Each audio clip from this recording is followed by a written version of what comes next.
Firma, you can stand up now. Good girl. Where would you like to go? Would you like to get down? Would you like to get down? You don't have to. You can sit together. You like to go to that chair? We can sit right here if you like. But we can also go to that chair. What would you like to do, baby?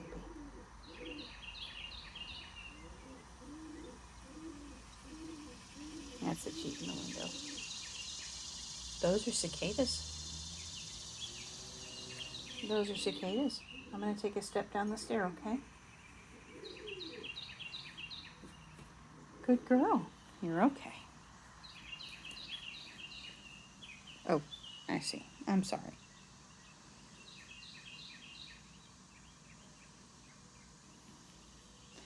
The end loop on her harness had caught on my skirt. I'm sorry, baby. And that pulled a little uncomfortably. Can I take one more step? No? Okay. We do not have to.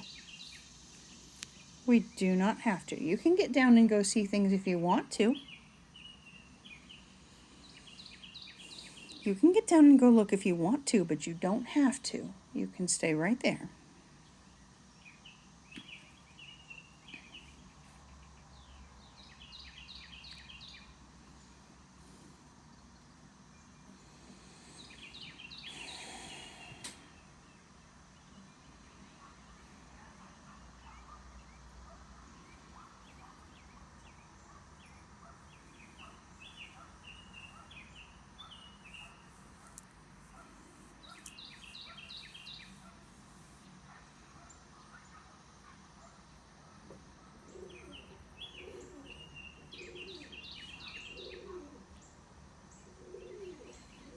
This is just desensitization training.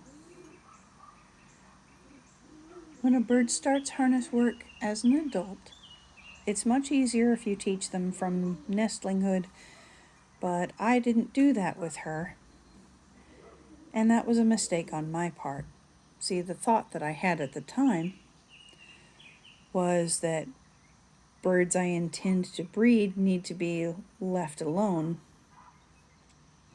so that they can concentrate on forming their flock relationships, strengthening their mate bond, and raising babies unmolested. And while that is true while you're trying to get babies from them, I should have been working with her up until the point where she sexually matured. This should not have been among her first experiences.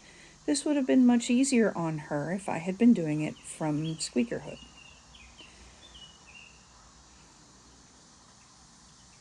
With squeakers, you can start incorporating something harness-like from pretty much day one. Like you can lay a hair tie across their little shoulders while you carry them to see novel things. Once they're old enough to actually be carried, for the first week you don't want to take them very far. You don't want to hold them for very long.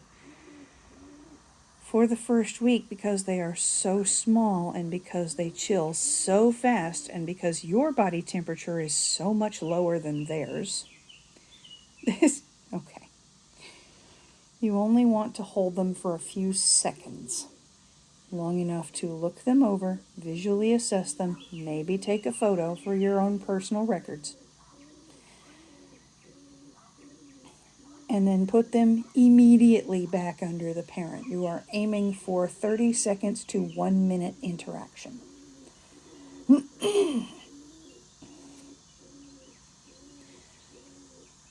Once they are a week old, they don't chill as fast. Their parents are still sitting on them. They're still keeping them warm at that point. And they are just getting the tips of their first feathers.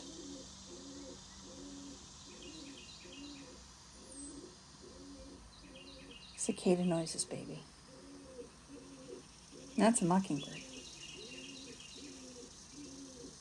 That's Cheeto yelling through the door behind you. Cheeto flew away.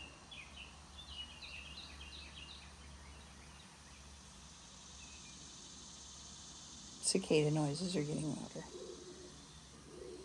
They come in waves, don't they? There's a swell of sound to a crescendo, and then it just eases right back off.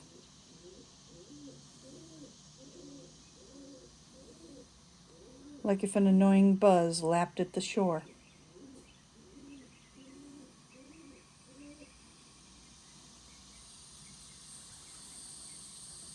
That's Cheeto.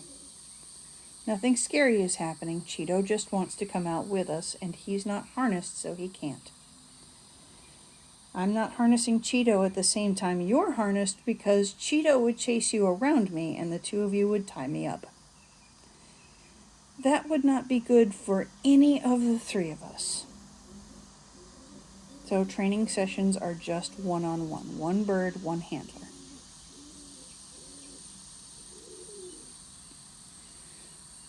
Birds who are well trained may be able to stay two to a handler for a brief period. Cheeto and Kata are extremely well harness trained. They both trust me and my husband. They're very comfortable in physical contact with us. And if we have both birds out and my husband or I need to go somewhere where birds can't go, then we take the other one's bird and watch them for the few minutes that the other one will be away.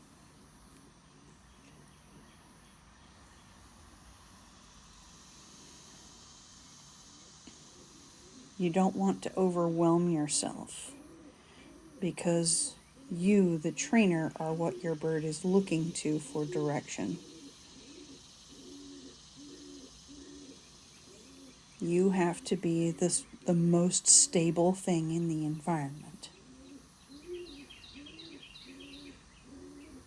Isn't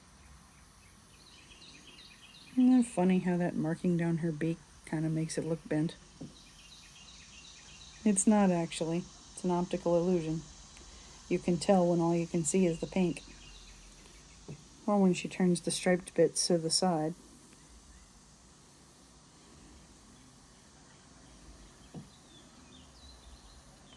Firma is nervous, so she is physically leaning against my face.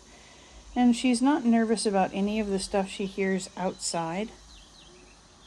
She's nervous because she can hear Cheeto frantically flapping at the door, like he is going to die if he doesn't come through and join us.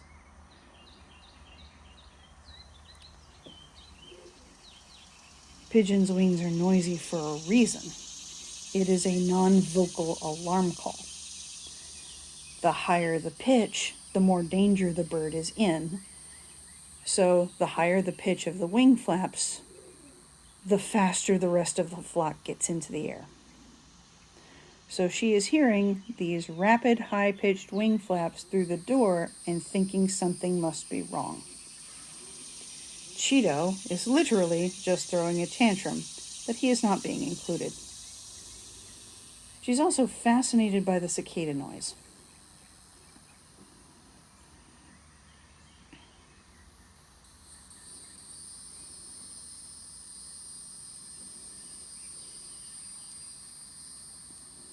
It is a neat noise.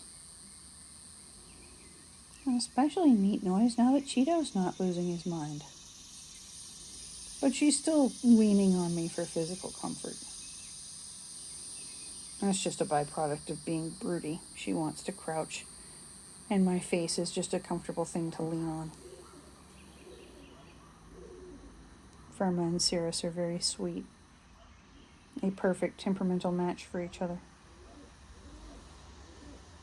Speaking of your husband, let's go back to him. You work on wait for me. We're going to go in the door. I'm going to take you to the bird room. We're going to put the camera back on its stand.